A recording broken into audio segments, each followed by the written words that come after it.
Major funding for KPBS Evening Edition has been made possible in part by Bill Howe Family of Companies, providing San Diego with plumbing, heating, and air restoration, flood and remodeling services for over 40 years. Call 1-800-BILL-HOWE or visit BillHowe.com. And by the Conrad Trebas Foundation, Darlene Marcos Shiley, and by the following.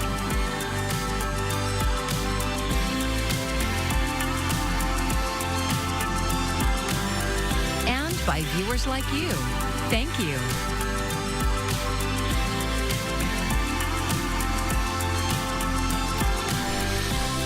On this Earth Day, the cross-border sewage crisis got the Trump administration's attention. Thank you for joining us. I'm Maya Trabulsi. It's why the head of the U.S. Environmental Protection Agency visited San Diego today. KPBS reporter Melissa May says Administrator Lee Zeldon got a first-hand look at the problem. This is going to be the first of 4 stops on our tour. EPA Administrator Lee Zeldon toured the South Bay International Wastewater Treatment Plant and saw the state of the Tijuana River Valley. Afterwards, he spoke with journalists at Marine Corps Recruit Depot, San Diego. It's a beautiful day where people should be able to spend an Earth Day not worrying about foul smells in the air, Tijuana Valley degradation, public health, beach closures, and so much more. But that's the reality that Americans in Southern California have had to live through for way too long. They want action, and they're right. Zeldon met with local leaders to discuss solutions. He says in the next 24 hours, he wants to have one comprehensive list of everything that needs to be done to end the sewage crisis. With regards to projects that are listed, if anyone wants to ask about a timetable to get anything done and what our goal is, the answer has to be to get every project done as fast as humanly possible. Zeldon says he plans to work with his Mexican counterpart to come to an agreement. To ensure that over the course of the coming days, over the course of the next couple weeks, that we are able to put together a specific statement from both countries on a mutual understanding of what Mexico is going to do to help resolve this issue. Zeldon says he can't imagine having to live with the hydrogen sulfide's rotten egg smell. This is a situation that must be eliminated. And that smell is a reminder of what happened post 9/11 and my responsibility as EPA administrator to ensure that I'm being honest with the public. San Diego Democratic Congressman Mike Levin reiterated that Congress has appropriated $653 million to repair the South Bay International Wastewater Treatment Plant. We got to make sure we get shovels in the ground. I don't want to see more design studies and, delays and kicking the can down the road. Get the shovels in the ground. EPA spokesperson Mike Alpern says those funds are currently being spent on design and project management. Melissa May, KPBS News. Just outside the gates of the MCRD, protesters gathered in response to Lee Zeldon's appearance, and they had trust issues. The current administration has proven to us that they are going to lie, and we cannot trust them, nor do they have our best interests, the people, the American people's best interests in mind. Happy Earth Day. Protesters gave many examples of how the Trump White House has opposed environmental protection. Trump has acted to allow fishing in formerly protected ocean waters. They've allowed mining, drilling, and logging on public lands where it has been forbidden. We asked about EPA Administrator Lee Zeldon's appearance in San Diego to talk about air pollution and untreated sewage in South Bay wetlands, and some responded with cautious optimism. That's really important. We need as much of a highlight on it as possible. If this highlight comes with the threat of removing funding, it is not welcome. Environmental groups are concerned that the Trump White House will try to remove the nonprofit status of many groups working for environmental protection, just as Trump has threatened to do that to Harvard University. The protest outside the MCRD took place as Administrator Zeldon was holding a press conference on the military base. Protest leaders broadcast Zeldon's comments, including his response to the nonprofit question. Any type of organization any type of tax-exempt status. And whether we're talking C3s, C4s, C6s, they all just need to follow the laws as are currently on the books that apply to their status. Although Zeldon seems to say that the status of environmental groups was not under threat, again, the protesting groups had trust issues. The EPA has cut or frozen billions of dollars in grants to groups working for environmental protection. Millions and millions of dollars across the United States and millions here in San Diego County has been cut, has been halted, and likely we'll have to litigate to ensure we get that back because it's illegal for them to cut federal grants that are tied to the Inflation Reduction Act. The Trump administration has forced the resignation of the woman who oversaw the International Boundary and Water Commission. The commission is responsible for managing cross-border sewage treatment affecting San Diego's South Bay. Thomas Fudge, KPBS News. Well, as we head throughout the next couple of days, I will be tracking partly cloudy skies here and some mild temperatures here. We'll see a mix of 60s and 70s for afternoon highs over the next couple of days. But overall, looking forward to your Saturday and Sunday. I am tracking great weather here for the weekend, but I'm also tracking our next chance of rain. I'll update that forecast coming up. People around the world are paying tribute to Pope Francis, the first Latin American pontiff. The 88-year-old Argentinian died of a stroke and heart failure at his Vatican residence, where he had lived since his election in 2013. Ivan Rodriguez reports on the plans for his funeral. This morning, cardinals conducted the rite of confirmation of death and disposition over Pope Francis. One of many final traditions in the coming days that will carry the Pope to his requested final resting place at Santa Maria Maggiore Basilica Saturday. Some mourners remembering him today for his progressive approach to the papacy. He did a lot of things to try and adjust the church to modern time. He's somebody that I felt was kind of trying to hold the entire world together. This theology professor in New York met with the Pope personally last October. She says he encouraged her and all who worked in God's name to, quote, make a mess if necessary to spread the gospel. Listen to the cry of the poor and the cry of the earth. And that was what he meant by go make a mess, make people pay attention, make people get out into the streets, make people care. Pope Francis will be remembered for his passionate defense of the planet, the plight of migrants, and achieving peace through diplomacy. He sort of set the groundwork for a broader, more accepting and loving and welcoming church. I'm hoping that that's part of his legacy. The Pope's final words were released by Vatican officials this morning. They were said to his personal nurse, who helped the Pope make a surprise appearance on Easter Sunday, shortly before his death. Thank you for bringing me back to the square, he said. In Vatican City, Ivan Rodriguez, KPBS News. The turmoil surrounding President Trump's tariffs will likely drag down economic growth in the U.S. and around the world. That's according to a forecast from the International Monetary Fund. Karen Kafer reports the warning comes as the White House says progress is being made on trade talks.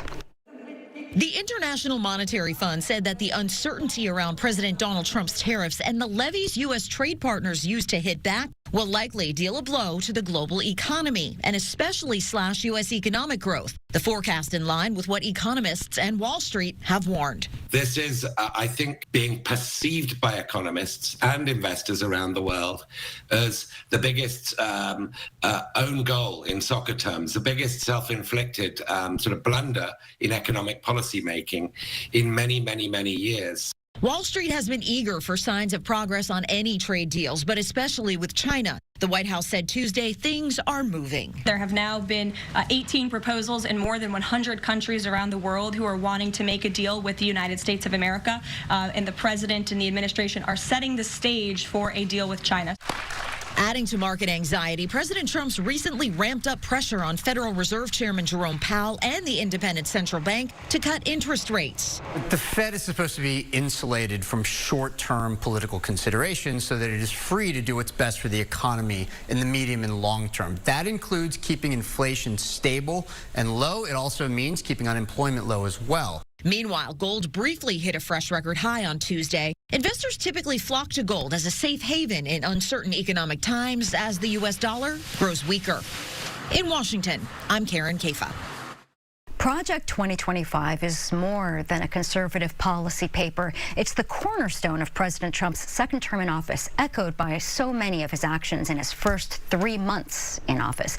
KPBS's Public Matters reporter, Amitha Sharma, has a series of stories running this week, starting today, about how those initiatives are affecting San Diegans, and she joins me now. Welcome, Amitha. Oh, it's good to be with you, Maya.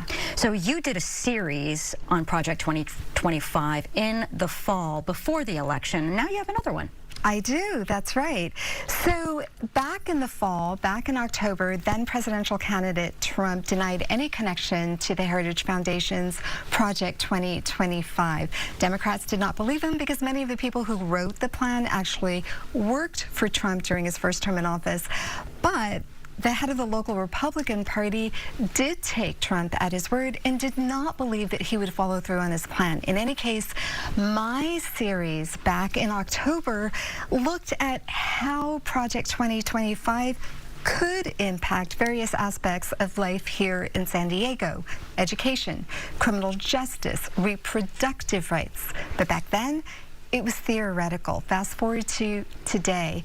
Estimates are now that since taking office, President Trump has implemented more than half of Project 2025's agenda. He has moved to dismantle the Department of Education. He has downsized the EPA. He has terminated or rescinded climate disclosure rules and ended counter-offensives to disinformation. So my goal here with this second series is to outline what all of this means for San Diegans. So what do these actions mean for San Diegans?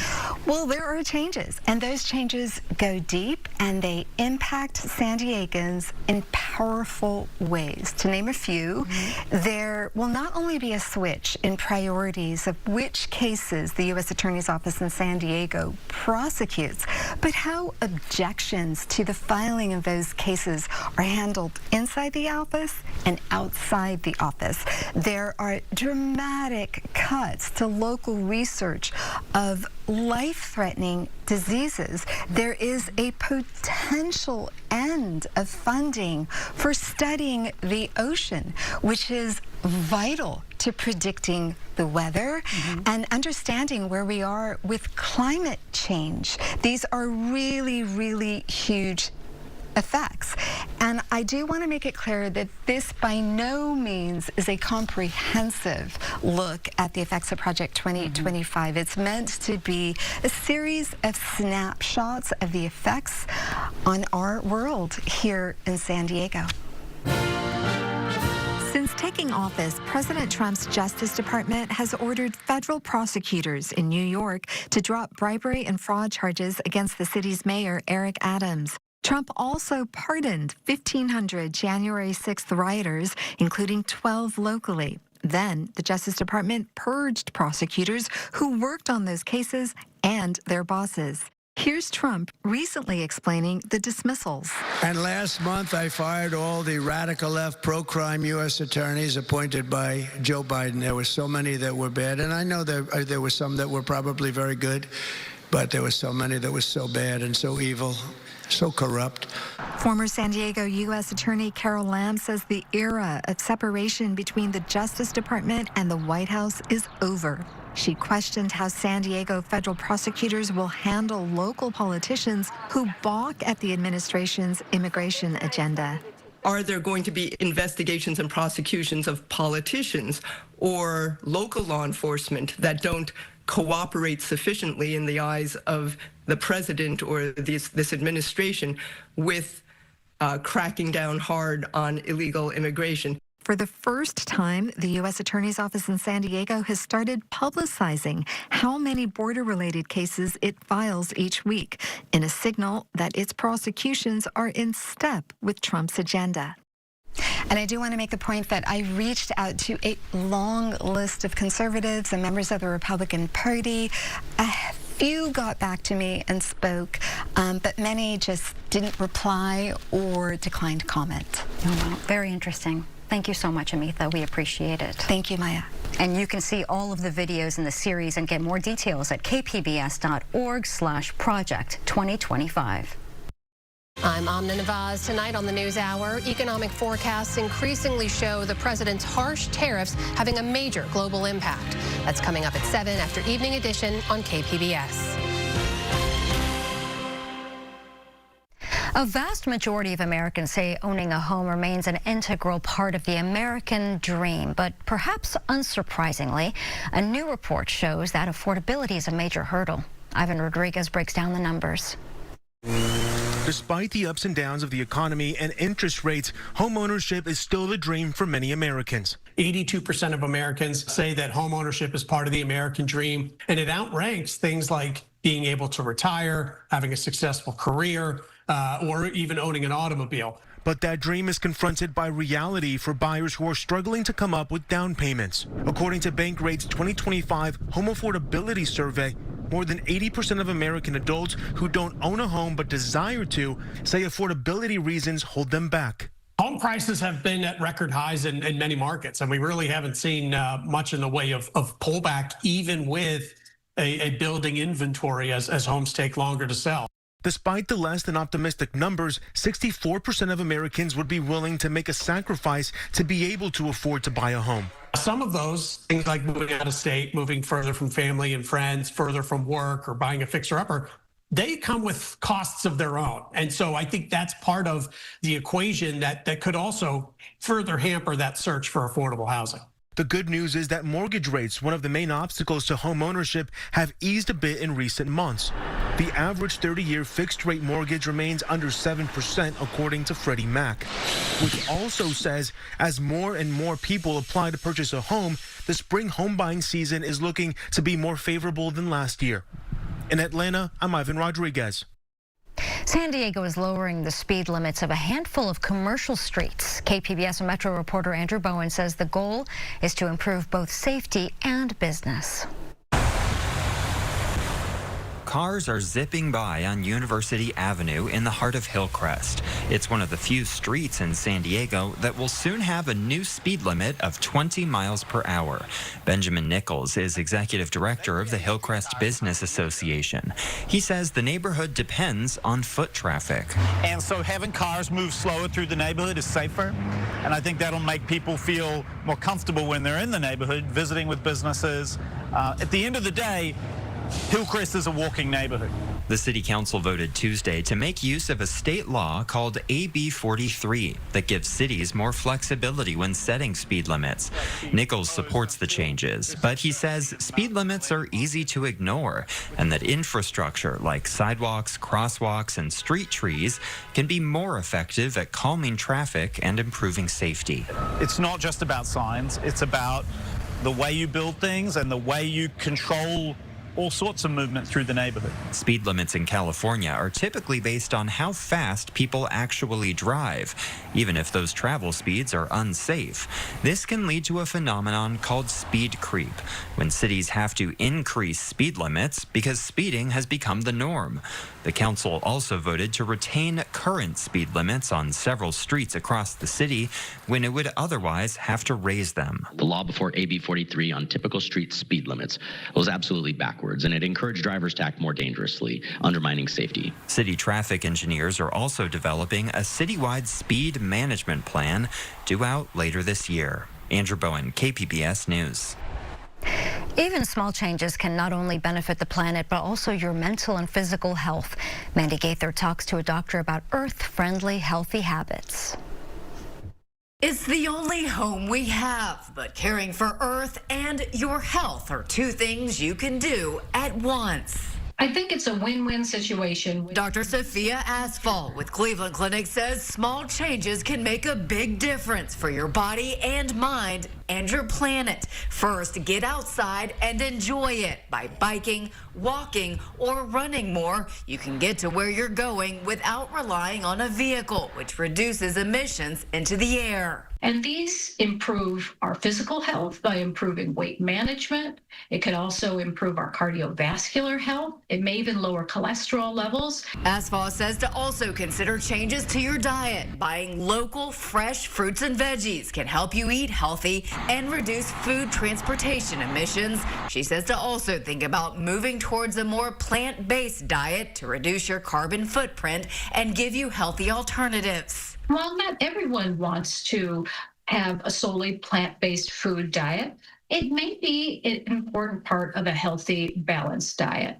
Finally, Asfaw says focus on green hobbies like gardening or even planting trees. These activities can promote physical and mental health by getting you moving outside in nature, and you may even grow your own healthy food.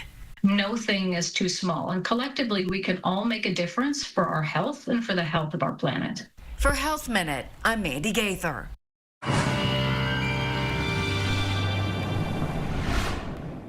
As we head into tonight, I'll be tracking some mild weather, partly cloudy skies near the coast. Overnight temperatures will be a mix of upper 50s. We'll even see some low 60s here for some areas. And for some of the elevated portions, we'll see overnight lows a mix of 30s and some 40s, but overall it'll be a mild start. Cloudier near the coast here, a little bit clearer there along the interior. Future track radar is showing that by 6 a.m. here for your Wednesday morning, cloudy skies working the way along the coastal areas. That cloud coverage should slowly start to work its way back offshore by about 9 a.m.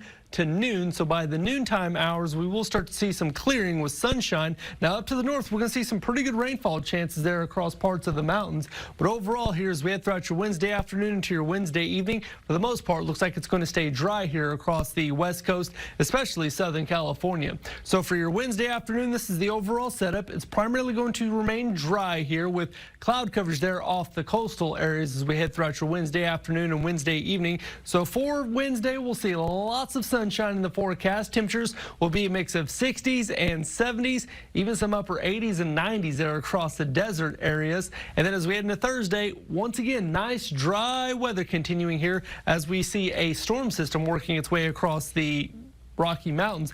But as we head into Friday, Saturday, and Sunday, a storm system will work its way across central and northern parts of California. That will bring some cooler air here with reduced visibility across southern parts of the state. So overall here for your coastal forecast, lots of sunshine here for the next couple of days, but we will see a little bit of cloud coverage Wednesday, Thursday, Friday. Temperatures will be a mix of mid-60s here across this region. Inland forecast will make the 70s here for Thursday, but a little bit more cloud coverage here as we head into the weekend. For the mountain forecast, we'll see a mix of 40s and 50s, some chillier air there as we head into the weekend, and then we'll see some warmer conditions here for the desert. Never doubt that a small group of thoughtful, committed citizens can change the world. Indeed, it's the only thing that ever has. That famous quote is from the anthropologist Margaret Mead. KPBS reporter John Carroll brings us the story of a group of San Diego County residents who are doing just that, neighborhood by neighborhood. I live right down the street here, and I'm a graphic designer. You could also call Ocean Beach resident Aaron Knoll a community activist, at least as of 2018. Especially over the summer, I would see lots of tourist trash accumulating here, especially since we live at the beach. So Knoll decided to do something about the litter. He sat down at his computer and put his graphic design skills to work. Made this map of the town and put my adoption of my street on there, and I said, who else wants to join me? It took 2 or 3 months and our whole town was turned green. OB adopted immediately. And so Street Stewards was born, neighbors coming together once a month to pick up litter. Then I discovered Street Stewards right during the beginning of COVID in 2020, and I said, this is what we need up in Escondido. Scott Horst is now the co-director of Street Stewards. He's in charge of setting up street steward groups. We have what we call captains. And captains are people, street stewards in individual communities that promote the program within their community. Picking up litter is a good way to get out there and get some exercise. find, do something good for my community. That's Escondido resident Mike Avila. Horst recruited him to lead the Escondido Street Stewards. We caught up with them as they cleaned an embankment next to the Escondido Creek Trail. What we all have in common is that we have a passion for cleaning up our environment. And when we're coming together, friendships are definitely made. One thing the street stewards like to point out is this is an activity for everyone, including age groups, those of us who are not so young, right down to the very young. And I like helping people out, so I just thought I could try. At just 8 years old, Zeth Escobar is the youngest member of the Escondido group. Yeah, it feels good to know that our world's clean. There are now about 1,000 street stewards spread across 10 communities. Null and Horst want to grow the group to where the entire county is covered. $35,000 in grants from the county is helping them to do that. It allowed for the creation of an interactive website where people can go to adopt a block. The green areas are blocks that have been adopted. The yellow represents areas adopted a couple of months ago that might need fresh attention. The long-term plan is to take street stewards statewide and then to the whole country and beyond. What we really need is a phone app. That's what we really need. And phone apps are a lot more expensive than I thought they would be. Several $100,000, says Horst, but the street stewards are on their way. Remember Margaret Mead's words about a group of committed citizens changing the world. John Carroll, KPBS News.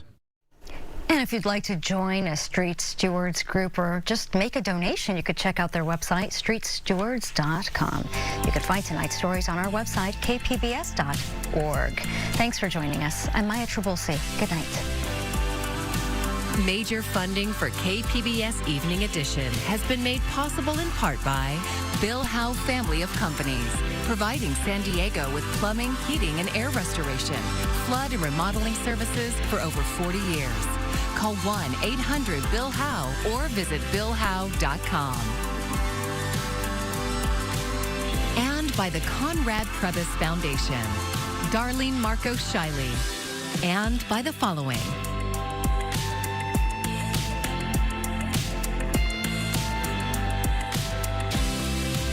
And by viewers like you.